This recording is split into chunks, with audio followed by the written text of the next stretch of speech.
So hello guys, welcome back to my channel. तो आप लोग कैसे हो? आई होप आप लोग अच्छे होंगे। मैं भी बिल्कुल अच्छी हूँ। तो आज मैं फिर से एक न्यू रिएक्शन वीडियो लेके आई हूँ गाइस। आज मैं जिस सॉन्ग पे रिएक्शन करने वाली हूँ, सॉन्ग का नाम है कमर। ये सॉन्ग 11 दिन पहले निकला था। मैं थोड़ा सा लेट रिएक्शन कर रही हूँ गाइस, ठीक है? तो वीडियो को एंड तक देखिएगा, बिना स्किप किए देखिएगा। अगर जो मेरी वीडियो अच्छी लगे आपको तो मेरे चैनल को सब्सक्राइब कर दीजिएगा, वीडियो को लाइक कर दीजिएगा, बेल आइकन को प्रेस कर दीजिएगा। तो मैं बिना टाइम वेस्ट के वीडियो करती हूँ। प्लीज देखते हैं कैसा है ये सॉन्ग कमर।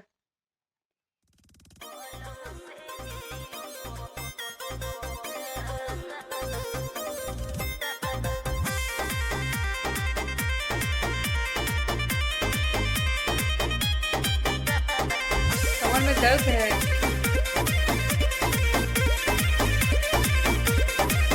काहे कैलू मजबूर ए रानी, काहे भागत तारू दूर ए रानी। काहे कैलू मजबूर, काहे भागत तारू दूर, प्यार करे ना तू डाल जन बाधा ए हो। अरे पलंग से गिरवाला रे दादा, कमर में दर्द भइल ज्यादा। पलंग से गिरवाला रे दादा, कमर में दर्द भइल ज्यादा।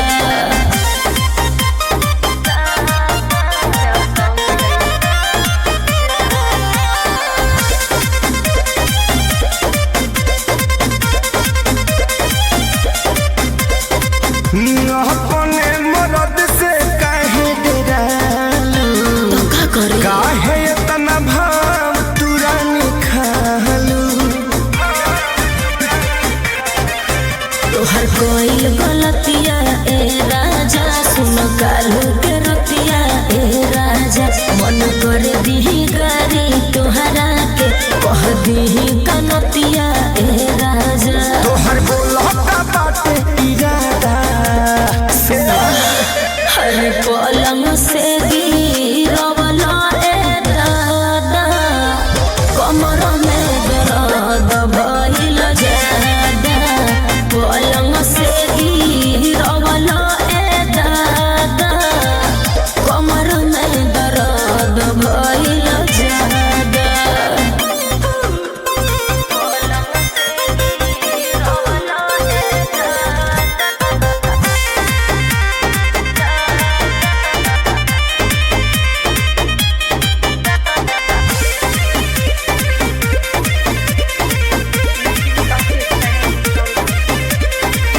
हाथ के तोहर चूड़ी रानी गड़ल, अच्छा झाका झूमर कैलू काम बिगड़ल। सुने, तोके कोई हो माना ए राजा, टाइम पर चाही तोहे जाना ए राजा। हमर कोई कहल पर कास तू अब ज्यादा खाना ए राजा। खेसारी संजय कहे चल चल सादा ए हो। हर पलंग से गिरवाला ए दादा, कमर में दर्द भइल ज्यादा।